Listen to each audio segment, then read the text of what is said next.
from Firebird Lanes in Salem, Oregon. We're here for the title match of today's JBT event. Something that doesn't happen very often. Two non-winners playing each other in the scratch division, as Makana Wong is taking on Greg Miller. Someone's going to win their first career JBT title. To their right in the handicap division, Dawson Reese is playing Andrew Martin. Andrew won his first title in the team event in December, while Dawson, a two-time champ who snuck up to the Northwest from SoCal to try and increase his all-conference point standings in a good race in the handicap division. Of that, the handicap difference in this match is 19. Dawson's got to win by 20 to win it all. Greg in his senior season with us, this is his last year of eligibility. And the two-hander uncorks a strike there in the second. He opened in the first, while Makana has gone spare in his first two frames. Dawson Reese has gone front four in his first four frames.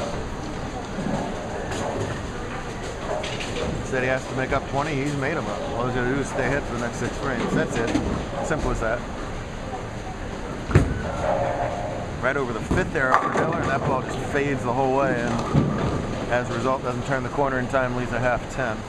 Hold on the ABT number 3 pattern. ABT has a whole series of patterns on the Kegel machines. This one has a very high volume of oil in the middle and not much oil at all outside, and it creates a tricky little break point. By now bowlers have to stay in the middle because the volume is so heavy. When they miss right late, get 2 10s on them or worse. When they miss right early, the ball just checks up at their toes. That's what happened to Andrew in his 5th. Andrew looked good in the last match, 228-190 win over Isaac Malkoff. Isaac crushed Cole Chance in round 2 with a 266 scratch game, and Chance got by Alejandro Moser Hernandez in the first round when Ale had an unfortunate open in his 7th frame. Makana has done everything in the scratch division except win one of these suckers. You see there the opposite thing, where both him and Greg didn't get the ball out of the oil into the break. So the ball just squirts the whole way. It makes an otherwise not so difficult pattern very tricky. See you later. Tomorrow. Good luck. Good luck. OBA in town tomorrow. Not in town, but up the street. Nice job to spare from Wong. Wong, the solid points leader in the scratch division. He is not the Van Sickle of the North because he hasn't been doing it as long as Brian, but he has come oh so close to winning many times. We've had a lot of those oh so closers break through and finally get that first win lately. Makana would have loved to join him. This is not Reese's longest opening string of the day. He had front 9 to jump from 4th to 1st in his final game, and he's picked up right where he left off, now on the front 5. Oh! Doesn't trip the 4 out there. The string ends at 5. Nonetheless, a good start for him. Looks confident. He's got all the experience in this match. He is the one who is bowling a ton this season and has had a ton of success during the season. Him, William Robbins, Kyle Perry, Clifford Robbins, all in a excellent handicap bowler of the year race. Dawson is up here for points. And to see some family in the Salem area, so that was convenient. Greg not full-time out here from the Salem area, but he would love to get a win before he's done his JBT career. And that time, even when the ball's falling back, all that 200 power just forces that 10 pin to just give up and go down. Big strike for Miller early there in the 4th. All the bowlers essentially doing the same thing, just trying to fade it in that strip of oil that's left between the 5th arrow and the 3rd arrow. Wants it to wheel, and it does just wheel in time to get that light hit. Big double to retake the lead in the match. Dawson's good shot left just a 4. Focuses on his spare, in good shape. Even though things not going well for Martin, he hasn't shot himself in the foot by opening. He's clean without a double, up very quickly in the 7th frame. Oh, staying clean is going to get harder as he leaves everybody's favorite, the 310. Yours and mine. Same deal for Wong as wow. Right when Miller gets the double, Wong opens the door with a short count split of his own. I hope Andrew's not in give-up mode here. I hope he just likes to bowl fast because he's very much still in this match. That's a great conversion. Nicely done at the 310. Wong trying to do the same, and he does! Yes! Two very nice split conversions on either division, back-to-back. Basically just a 310 with those 3-7 combos, but boy does it look pretty when they fall. That's a big mental boost for him too to stay clean. Oh, and Andrew just not able to get zoned in. A strike in the third, and that is it so far. So tough to win these first singles titles.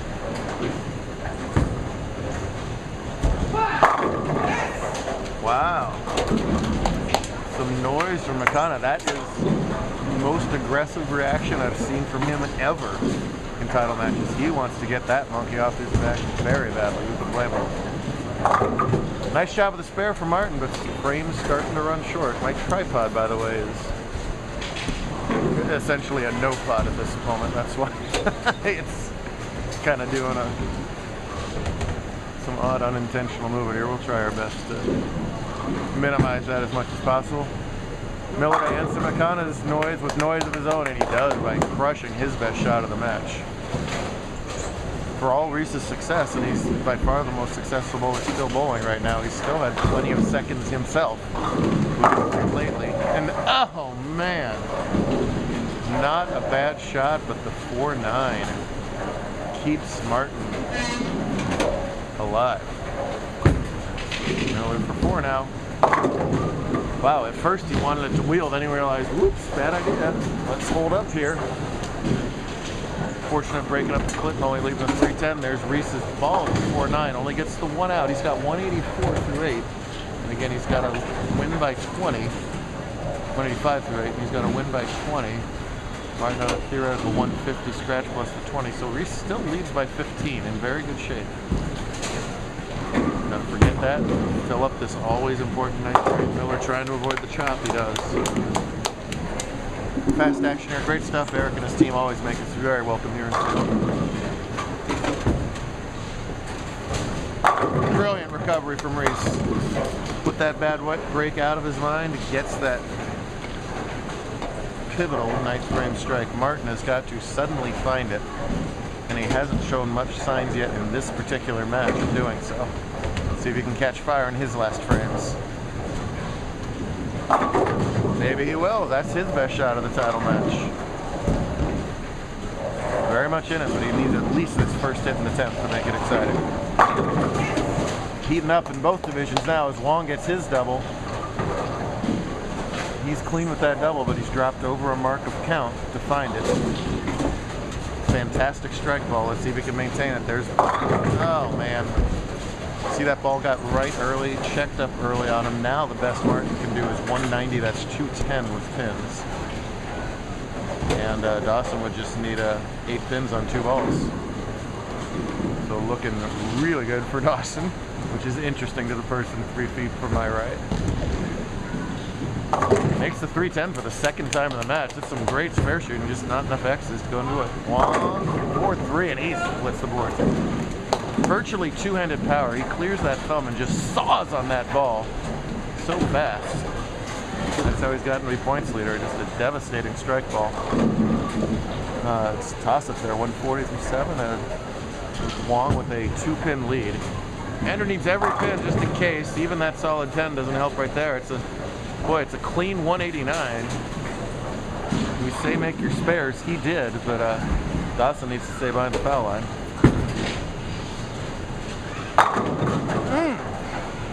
Bad time for ring 10. Didn't see too many of those today. Reese for the win. He's behind the line, folks. He has won for the 3rd time in his career, and he knows it. Camacho might never get his shirt back. The shirt might not leave the Northwest. It might stay here till June, or he'll be back to try and win the Invitational up here. It is amazing how many times... Oh no! Big miss from Miller.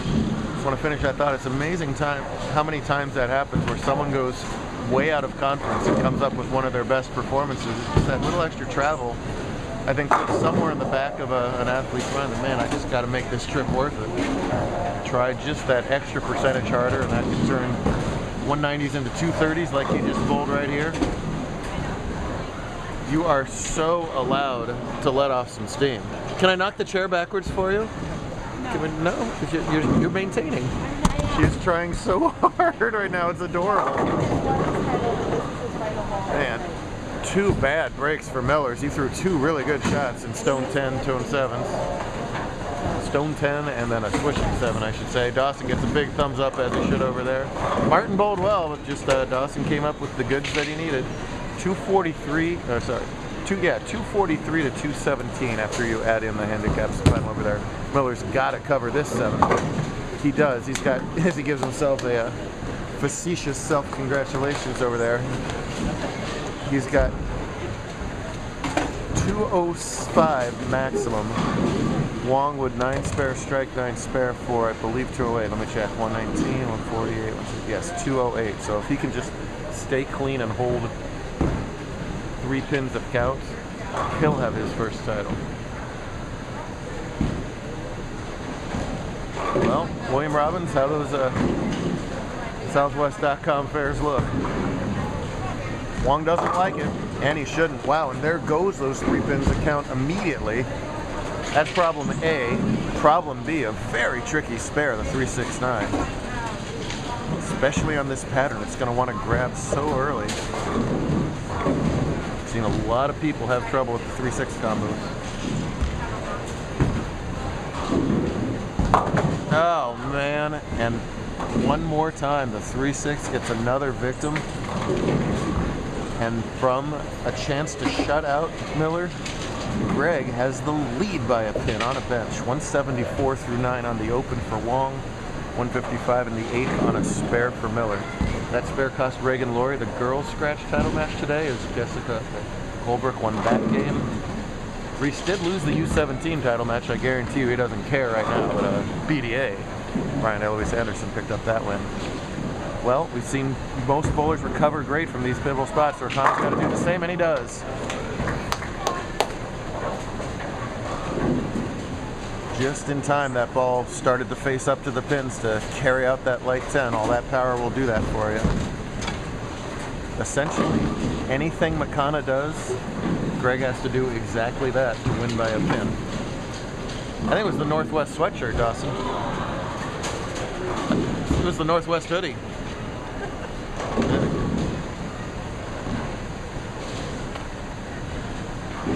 It is so hard to win at this level. Can't let these chances get away. Looks good. Oh man! Just like when Greg left it, I had not seen that many solid 10s today. That was a ripping solid 10 with the 6 right around the fat part of that 10 pin. Very important that he makes it, though. Extremely important that he makes it. He does. He finishes with a hard-fought 194 for Greg Miller to break McConnell's heart.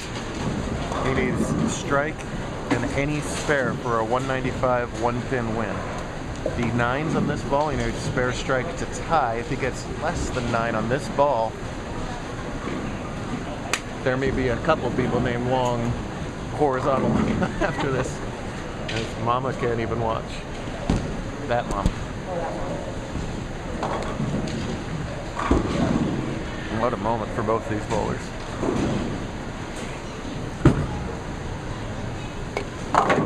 Saws the rack.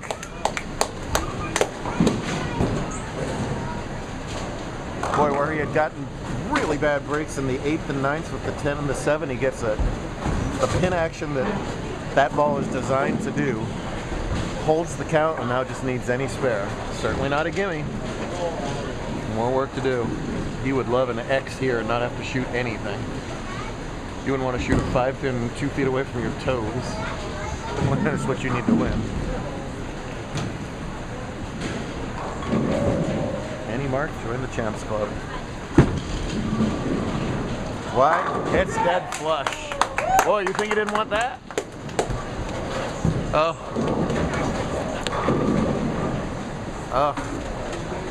Heartbroken for McConnell, but thrilled for Greg. He comes through with the double. Overcomes 2 9-outs. That's super hard to do in the scratch level against the clean game and gets away with it. Say that again? That's my coach. There you go. Yeah.